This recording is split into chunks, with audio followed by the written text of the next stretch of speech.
Good evening to all the esteemed guests and all the teachers and all the listeners.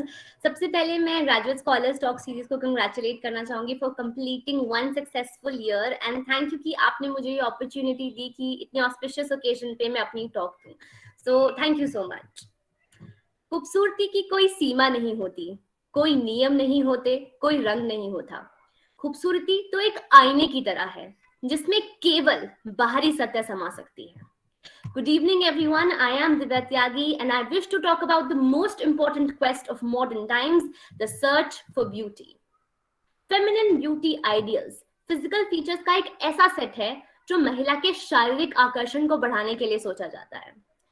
ये दुनिया में हर एक महिला ने एक्सपीरियंस किया है, जहां लोग उनको एज एन ऑब्जेक्ट ट्रीट करते हैं, उनकी खूबसूरती को क्लासिफाई करने लगते हैं.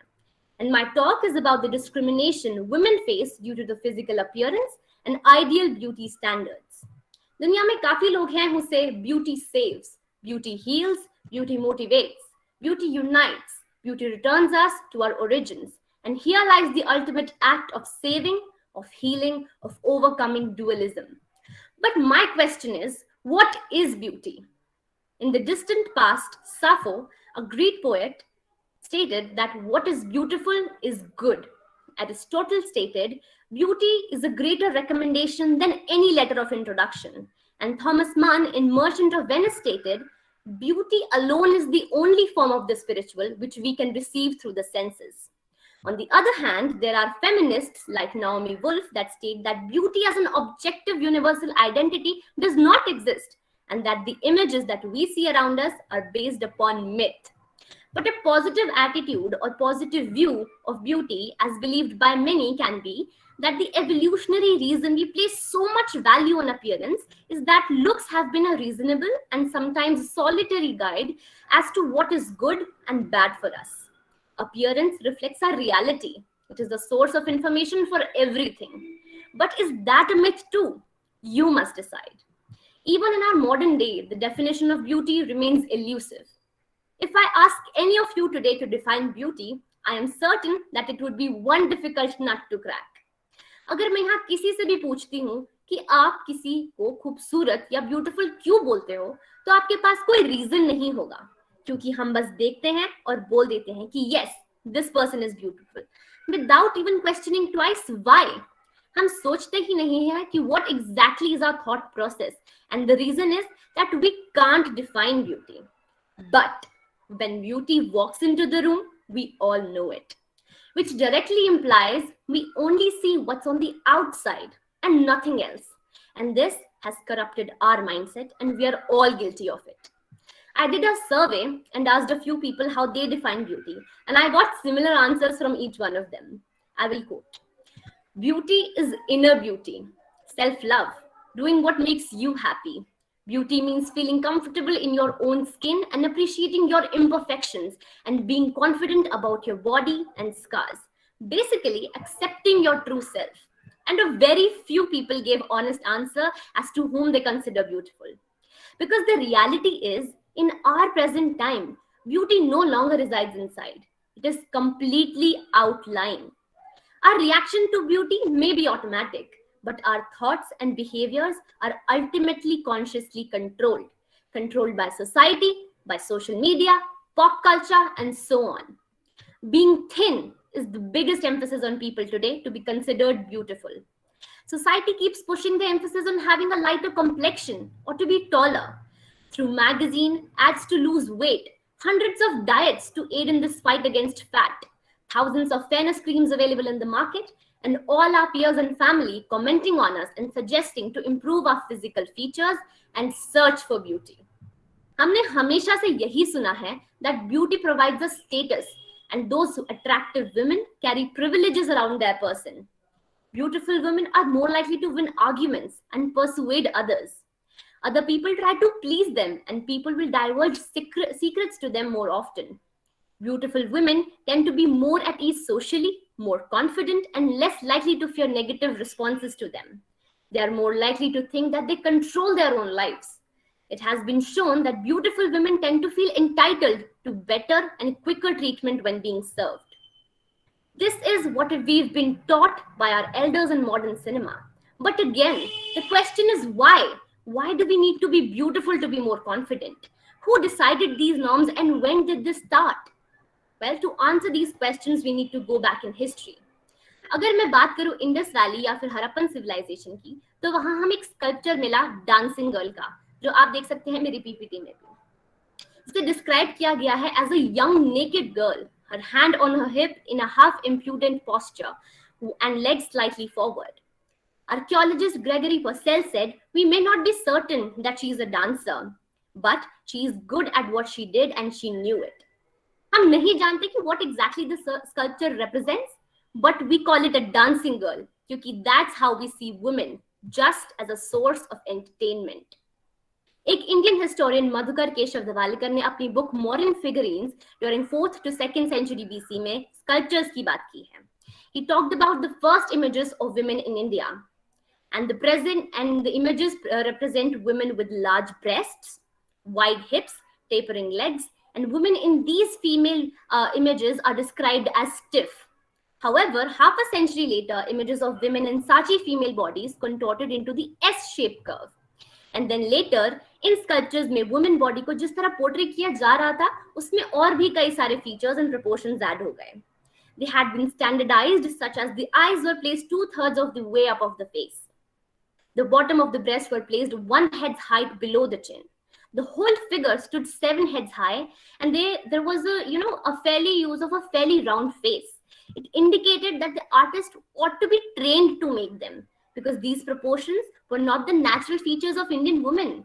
They were considered idealized beauty standards rather than natural. इससे यही प्रूव होता है कि आइडियल वुमेन बॉडी का कॉन्सेप्ट जो हम कंटेम्पररी टाइम्स में देख रहे हैं, it is not new to us. Women have been objectified throughout history. Another representation of Indian beauty ideal whom we all praise and worship is the portrait of goddess Parvati, who is characterized as the grand personification of the concept of beauty. And goddess Sita, जिनके charm को भगवान राम भी describe नहीं कर पाए. But what about those wronged damsels like Surpnakha? Valmiki described her as an ugly woman who is facially unpleasant, pot-bellied, wry-eyed, coppery-haired, and an ugly featured woman. How can we justify this description and the fact that her nose was cut off? Why do we never question such an action and response? We have learned from our history and we do not want to change our mindset. Existing involves appearing, and appearing means existing in the eyes of others. We have a spiritual longing to have an outer representation that matches our dreams, our visions, and moral aspirations. It is also our quest for love and acceptance to have a face and body that other people want to look at and know. There have been some heated debates on the topic of lookism, which basically stands for the many facets of appearance like height, weight, symmetry, skin tone, body shape, etc. One could discriminate or be discriminated against on the basis of these facets. Adding to this complexity, judgments based on appearance can be purely aesthetic or involving moral and other considerations. While researching about this topic, I found a very concerning piece of information in the book, The Rutledge Handbook of the Ethics of Discrimination by Caspar Lippert, which says that जो भी हमारी judgment होती है physical features से related, उन्हें हम 3 levels में divide कर सकते हैं. On one level, appearance is used as the basis for judging how attractive one finds a person. On another level, it is used as the basis for judging a person's moral character and personality. On third level, appearance is used as the basis for judging how well a person is going to perform a certain function. Simply, the 3 levels are lookism and attractiveness, lookism and character, and then lookism and capabilities. And when I say this is a concerning piece of information, I mean that the world values physical appearance so much that it has associated responsibilities and values with it. I was concerned that people fail to look beyond the surface of physical features, but the narrative is now going in an entirely different direction. हम एक layer अंदर तक भी नहीं पहुंच पाते हैं और पहले ही रास्ता भटक जाते हैं. Talking about the first level, that is lookism and attractiveness, then we need to focus our attention in understanding the term attractive. And is beauty and attractiveness the same thing? क्या हम इन दोनों words beautiful और attractive को same pedestal पर रखकर देख सकते हैं? Often, the connotation given to this word is directly linked to the idea of a good physical appearance. So, basically, what we understand from the word attractive is again the outer appearance of a person. And now, beauty, as described earlier, has become merely this. तो अगर हम contemporary times की बात करें तो दोनों के definition में बहुत ज्यादा डिफरेंस नहीं रहा है. ब्यूटी एंड अट्रैक्टिवनेस दोनों एक ही चीज बन चुकी हैं. Our generation in the 21st century is preaching body positivity and equality and justice, and yet we find it funny to comment on a person's physical features. Just because they are too fat or too skinny, too dark or too pale, they have acne and so on. Women are considered the ones जिनका सबसे ज्यादा rate होता है body dissatisfaction and body image problems का. Idealized images of beautiful women are a major factor affecting young women's personal ideas and body image. Other influential factors include peers and family and the perceived preference of the opposite sex. Now, let me give you some examples. All of us here must have watched the Bollywood movies, hated the villains and loved the hero. Well, Bollywood movies continue to portray the villains as dark-toned, while the heroic protagonists are almost always fair. We can even say that Bollywood movies ostensibly aim to normalize dark skin tones as evil. However, women feel, more compelled to aspire to a fairer skin tone as they generally feel more pressure to meet unrealistic social standards of beauty in order to secure prized catches in the matrimonial market. A common phrase in the matrimonial advertisement scouting for potential brides is fair, tall, and slim. Because obviously, nobody wants a fat, short, and dark-skinned bride. According to a survey done by journalist Rukmani S. in 160,000 households, she found that 93% of all marriages in India are arranged. Then it's not surprising that 9 out of 10 single women in India feel that they are judged and rejected based on their looks during the marriage process. A study conducted in 17 states of India commissioned by Dove called the India's Beauty Test 2020 report with the hashtag Stop the Beauty Test found that 94% of women have been asked to work on their physical appearance, especially for marriage purposes. In the same campaign, Shadi.com found that women admitted to being constantly pressured to conform to unrealistic beauty standards. 58% were asked to join gym and lose weight, and 61% used makeup to appear fair. But we all turn a blind eye to these wrong expectations of the society and accept it as normal क्योंकि बहू तो हमें गोरी और सुंदर ही चाहिए. Even our own families play a major role in criticizing us for our dark skin. As a young girl, I was comparatively darker in complexion and all my siblings and cousins were fair. So you can only imagine how that would have felt when all my uncles and aunts and cousins were constantly criticizing me for my color, which compelled me to use fairness creams as a young girl. I remember once even a female doctor commented on my color and remarked कि तू कितनी काली हो गई है, तेरी बहनें तो गोरी है. And it took me a lot of time to accept and embrace my color.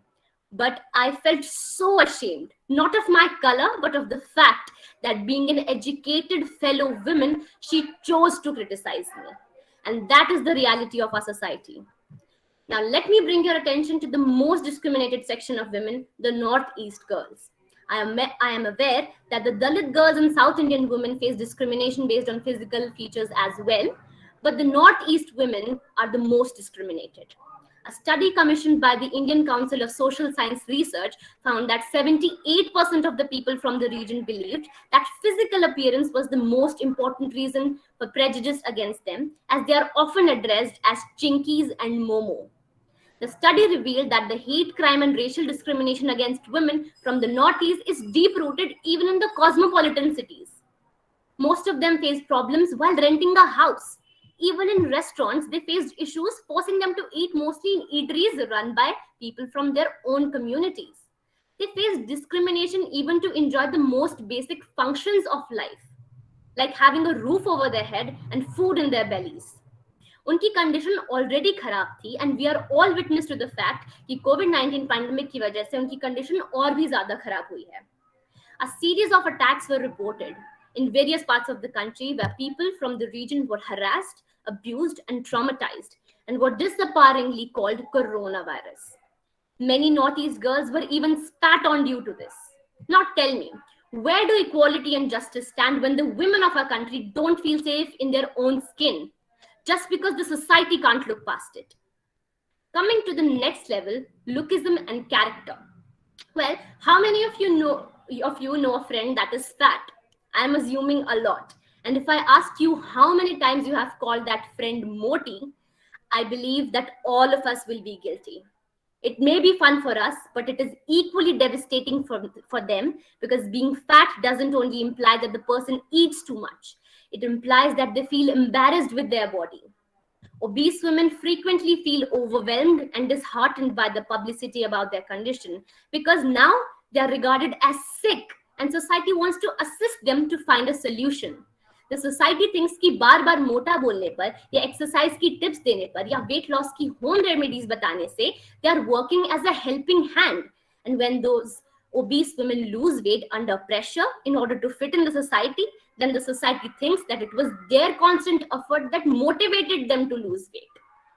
Numerous studies have documented harmful weight loss based stereotypes that overweight and obese women are lazy, they are weak willed, unsuccessful, unintelligent, lack self discipline, have poor willpower, and are non compliant with weight loss treatment. Studies support that any type of fat shaming causes overweight women to become stressed, eat more calories, and gain more weight. And the Gen Z still believes that fat shaming is cool. Husbands fat shame their wives, as a result to which women think that being fat is the essence of everything that's wrong with them. I ask you, why are there such less ideals for overweight women in India? I can confidently say that the plus size fashion industry in India is as good as non existent. Fact is, while a large percentage of women in India fit into this category, plus size fashion is mostly ignored, overlooked, and underrepresented. It is no secret that the film industry and the fashion industry have constantly equated beauty with thinness, leading us to the third level, that is lookism and capabilities. Very skinny women are overrepresented on TV. In films, female characters are much more likely to be thin, small waisted, and dress in sexually revealing clothing than men are. But when asked who's to blame in reinforcing that standard, everybody points the finger in a different direction. There have been many instances where Bollywood movies have fat shamed women and have gotten away with it because nobody questions it, as we consume it as a source of entertainment. Now, let me give you some examples. In one of the most misogynistic movies of the decade, Kabir Singh, the hero of the movie asked the female lead to sit next to the fat chicks because they are like teddy bears. They are soft and loyal. In the movie Judwa 2, Varun Dhawan's character is seen running away from a fat policewoman who fails to catch him because fat women can't run. We know there is less representation of fat women as leads, but to even objectify them for fun and entertainment, when will we start questioning that? If we talk about a woman with colored hair, tattoos, or face piercings, she is automatically considered to be bold, unethical, and rebellious, and is likely to represent a less morally and socially correct version of herself. When it comes to professional jobs, women with tattoos may be assumed to be impulsive, rebellious, untrustworthy, and unreliable. But tell me, are women victims of their own life choices, relegated to blue-collar jobs, or is there a place for them in the mainstream service industry? And then there's Jonathan Swift in his poem A Beautiful Young Name's Going to Bed, criticizing the artificiality of a woman who uses ornaments and makeup to beautify herself just to fit in the society and look appealing and attractive. She is portrayed as an ugly woman, lacking any natural beauty, and indeed as a horrible looking woman who is intolerable to the eyes and senses of anyone who sees or comes close to her. And when she tries to search for beauty in herself, she is criticized and devalued. And this comes to me as no shock, क्योंकि हमने beauty को इतना complicated कर दिया है that no women can ever fit the criteria and parameters set by the world. अगर कोई लड़की मेकअप में, हेयर कलर में, टैटूज में अपने आप को एक्सप्रेस कर रही है, तो भी लोग उसे जज करेंगे और डीवैल्यू करेंगे. We are criticized if we are not beautiful, and again criticized if we try to be.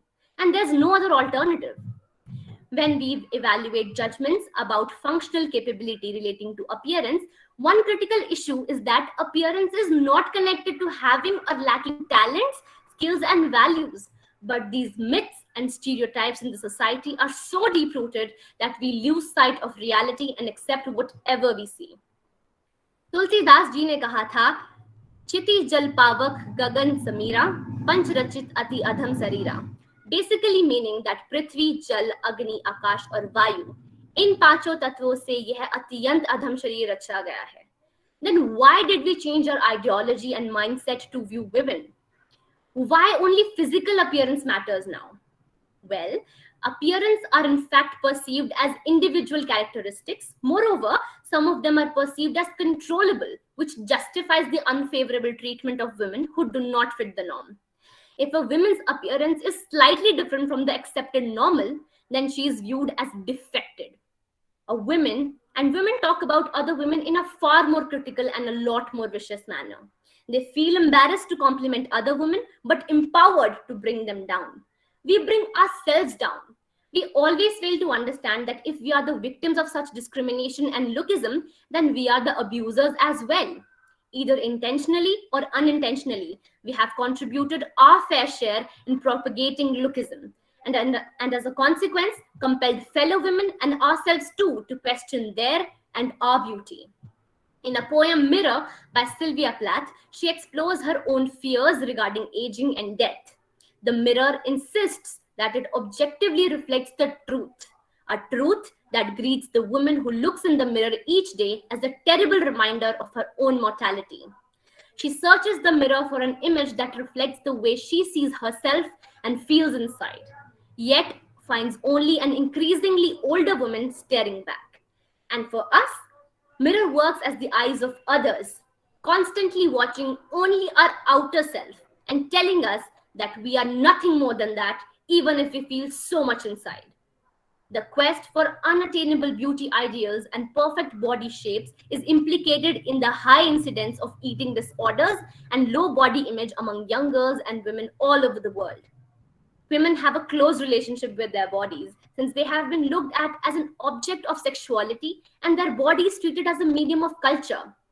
With the coming of feminism and critiques against ideal body types, the feminine ideal might have undergone some changes, but one thing always remains constant through the decade, that women have always been encouraged to change their shape and weight to conform to current trends.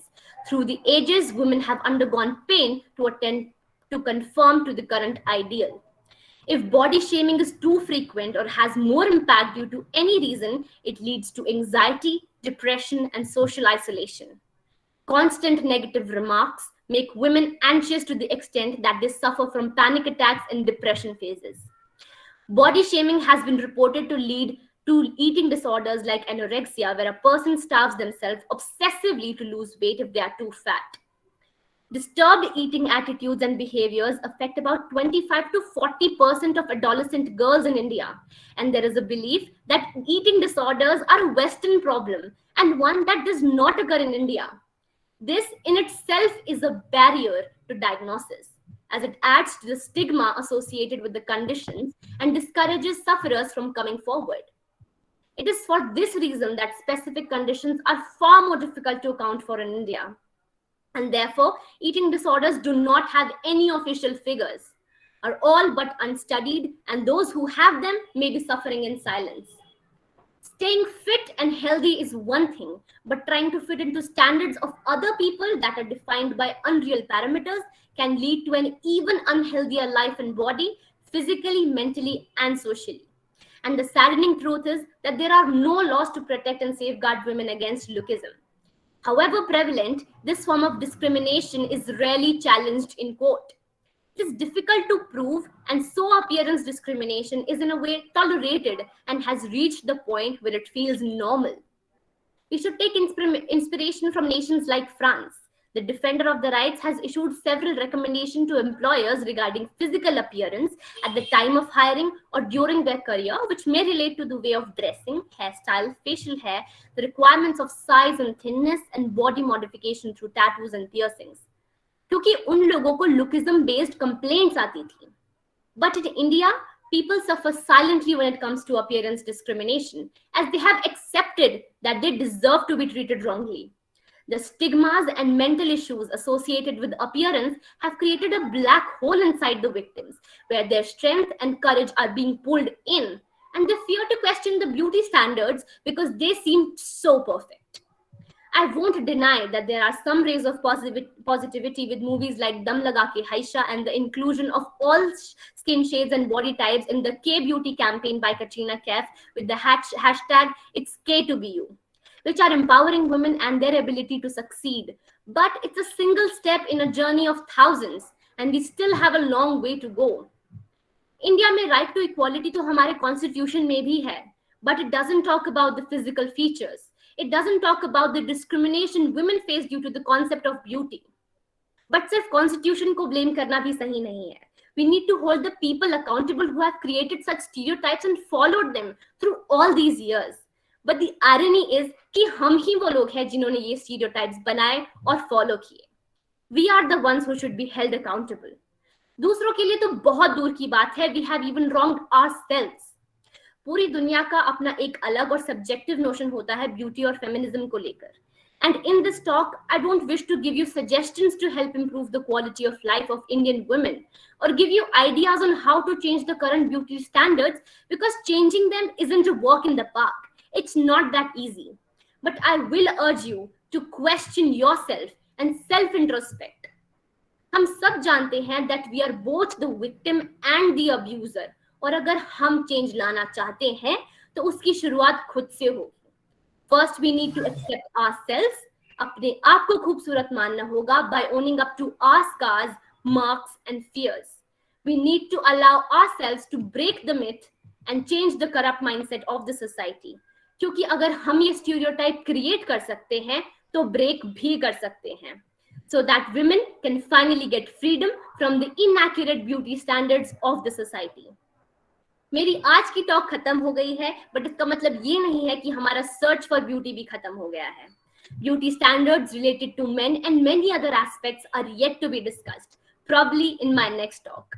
So to end my talk, I only want to say, she was beautiful, but not like those girls in the magazine. She was beautiful for the way she thought. She was beautiful for the sparkle in her eyes when she talked about something she loved. She was beautiful for her ability to make other people smile even if she was sad. No, she wasn't beautiful for something as temporary as her looks. She was beautiful deep down to her soul. Thank you so much. It was great, Divya. Thank you, and that was really great. I must say, and that was a remarkable talk on the first anniversary of GST, and it was truly the talk I would say a new generation needed. It will definitely provoke some new reforms, in especially in the mindset. And I can see there is this one question, and I hope Priyanka, she had just mentioned that she'll be giving and emphasizing over other aspects of beauty in her part 2 or the Search of Beauty 2.0. So Priyanka, I think it is okay for you. So we are moving ahead for the remarks, and I would say for the remarks, I would like to call Professor Vijaya Lakshmi ma'am to give some remarks on the Divya's topic, the search for beauty, ma'am. Divya, I congratulate you on this because you spoke very well. You were very confident, and I loved, listening to your remarks on beauty. General perception is, the perception makes you look at the, beauty, whether it's good, whether it's appearance or the virtue. So you categorized your lecture paper topic into two. One is appearance, another one is the virtue. And you very well, vividly described what appearance means and what virtue means. You have cited examples from Bollywood, making it, more critical about the beauty of perception, and, more attacking on that, which I really liked and loved to listen to you. And the second aspect you highlighted very well about the virtue. What does virtue mean? Virtue means greatness of a person. Virtue means the work of the person, personality of the person, honesty of the person. And the integrity of the person, loyalty of the person. So all these things, make how judicious a person is. That is virtuous character, and that makes a person very beautiful. And when one enters with such characteristics in any room, you can, feel that some beautiful person has come or appeared. So you have picturized it very well. You have also taken example from politics, aesthetics. You have also taken example from history. Are you a history student? Yes, ma'am, Okay. I am. So if you are a history student, you have taken examples from ancient India, where that is also a perception you have taken, and you have been very attacking on that. So, but in ancient India, we what we do, this we have this cultural category. One is feminine, and other is the feminist view on the feminine.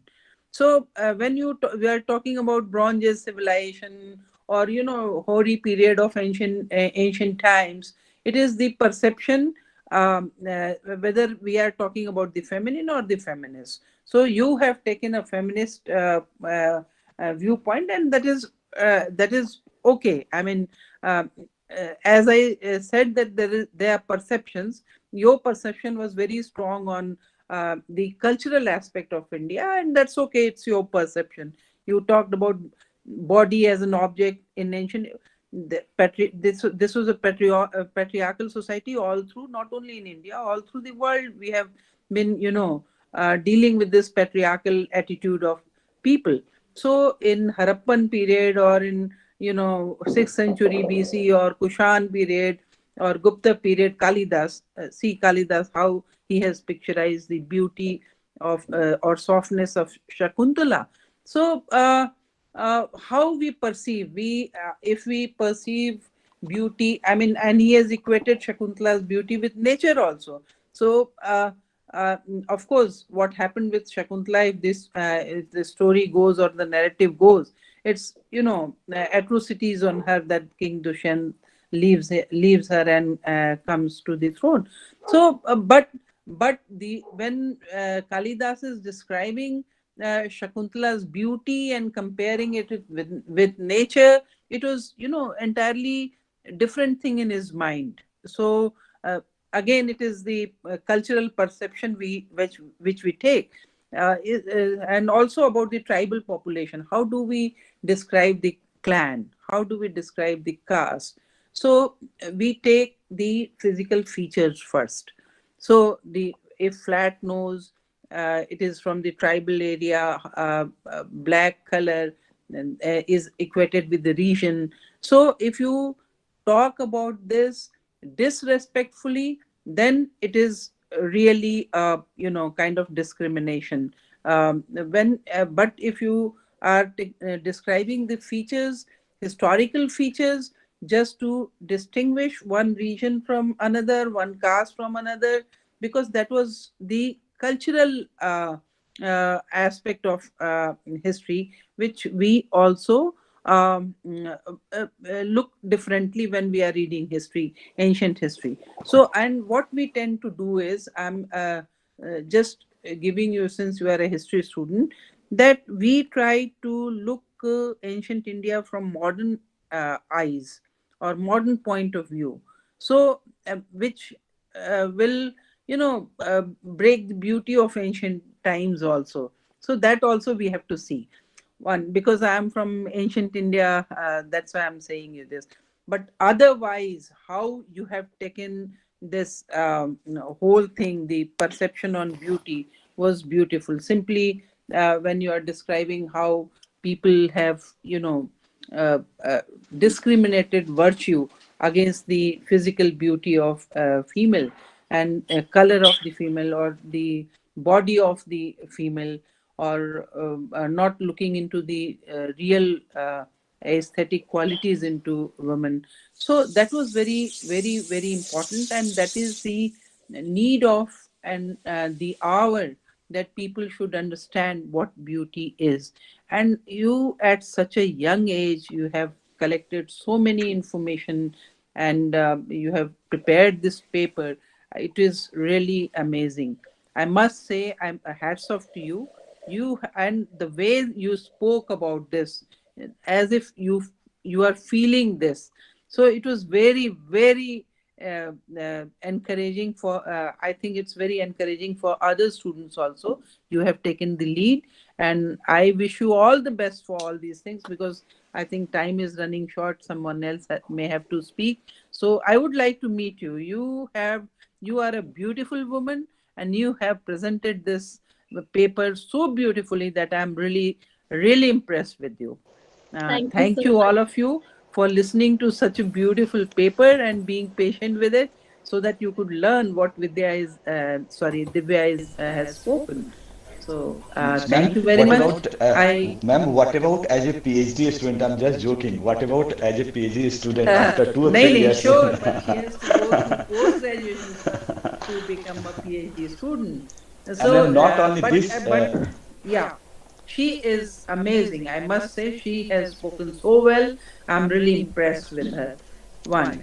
And I also thank the college for organizing such beautiful function for the students, because this will help in personality making of the students, and also other colleges and other students, when it goes to YouTube or other places, they too will take the thread from here and do so. So I really congratulate the college principal for organizing such a great function for the students, and the teachers associated, Prashant, associated with this, and Manish Karwar. I'm really impressed. I congratulate you, Manish, for this organizing this function. And this has been a year. I didn't know. I mean, for such a long period, it's continuing. Manish used to send me some WhatsApp, but I never took it seriously, and it's amazing. So thank you, Manish, for introducing me to yourself in such a fashion.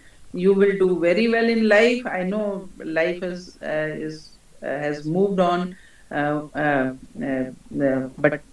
you are really doing well. And I thank the college for inviting me. It's beautiful, and hello to all students. I wish you all the best and do well. If you have such great teachers like Manish, Pramod, and Diane, you will certainly do well in history and in other subjects also. All the teachers in Shyam Lal College are my old friends. Uh, okay, thank you, Manish, for inviting me. Thank you very much. Thank you. Thank you, ma'am. Thanks a lot for your kind and proficient words. And really, they'll help us and they'll help the team to improve. And Divya, you were marvelous. I mean it. Now, I would like to call again Mr. Santosh Kumar to give his remarks on how, sir, we should improve our platform through technical and other means. And what are your views over this? I would really like to know that, sir. firstly, I'm very sorry. I know that you have to leave at 6 o'clock, so Yes, yes. pardon me. So pardon me. Give your precious time. Thank you. Thank you. First of all, congratulations to Divya for the wonderful presentation. It was well researched, cogently presented, and as Madam detailed it, really wonderful. Um, of course, I will not dwell much on the presentation, but मैं एक बात करना चाहूँगा, जैसे आपने बोला ना आप गोरे हो ना काले हो, आप beautiful हो. You should consider yourself beautiful. And your presentation was focused, of course, because beauty is considered associated with physical beauty, so it was more focused on that. But this is the time, I mean, you are the young generation, you should expand this definition of beauty. I mean, our society should not consider beauty limited to the physical beauty only. Beauty can have greater dimensions. It can be beauty of mind, it can be beauty of thought, it can be natural beauty, it can be spiritual beauty, it can be, I mean, beauty, I mean, anything which is different, which is well received by others is a beautiful thing. So thank you again. I'm sure that others who are listening to your presentation will take note of this and they will further expand this definition and do their bit. Regarding Ajay's thing, how we can improve our technical presentation and everything, I think this is a wonderful platform. you are able to connect so many people. I mean, around 100 people on one platform through this series. That is good. And I think you are already. Do you have any YouTube? Ji, sir, we Of have. course, you have. You have the playlist, na? You have made a playlist. No, sir, not yet. We haven't made playlist yet, sir. That is a good idea. We'll definitely. Yeah, you should make a playlist, and where you can include all the series, which you have hosted. You can, include all the links, all the recordings of the series.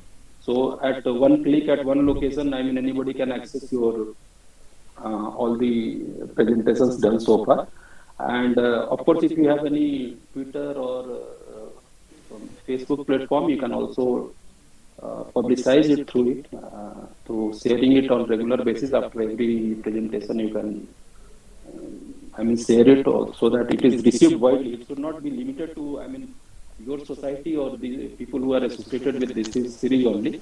A thought, Mr. Santosh, for this, I would like to we would like to take your support also for moving from beyond my college and beyond my university. It's you to give us platform. Sure. Definitely, I will. My services are always available, and my advice or in whatever way it is possible to help you, I am always available. So, and we can discuss it further. How it can be further expanded and further publicized. We will definitely have a separate talk on this. So, thanks again. Thanks everybody for inviting me for this wonderful talk. And I will like to leave at this stage because I have another commitment. So, please continue with whatever formalities. Thank you so much. Sure, sir. Really, we are really thankful that you came here, and really thank you. Thanks a lot, sir. And I would like to remind everybody here that today at 9 p.m. our Graduate Scholar Talk series is going live on Doordarshan News. So I would request everybody to see that and watch that and encourage us, I would say.